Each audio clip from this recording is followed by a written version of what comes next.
શહેરમાં વસતા લોકોને, ખાસ કરીને શ્રમજીવી સેવા વસ્તીના પરિવારને આનંદ, મનોરંજન, સહેલગા એક જ સ્થળે અને વિવિધતા સાથે મળે તે માટે કાંકરિયા કાર્નિવલ નગરોત્સવ બન્યો છે.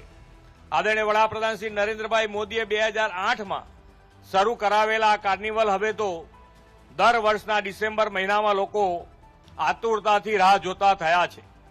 આ કાંકરિયા કાર્નિવલ ગરીબ સેવા વસ્તીના બાળકો માટે મનોરંજનની સાથે સાથે પોતાને ટેલેન્ટ બતાવવા માટેનું સ્ટેજ પણ બન્યું છે. અહીં લોકો ગુજરાતના શ્રેષ્ઠ કલાકારોને માણે છે, સાથે જ આવા બાળકોની કલાને પણ બિરદાવે છે. જગન્નાથજીની રથયાત્રાની જેમ જ વર્લ્ડ હેરિટેજ સિટી અમદાવાદનો આ કાર્નિવલ હવે વર્લ્ડ ફેમસ ફેસ્ટિવલ બનવા લાગ્યો છે. કાંકરિયા કાર્નિવલનું આ 14મું વર્ષ. આ વર્ષની કાંકરિયા કાર્નિવલની થીમ વસુદેવ કુટુંબકમ.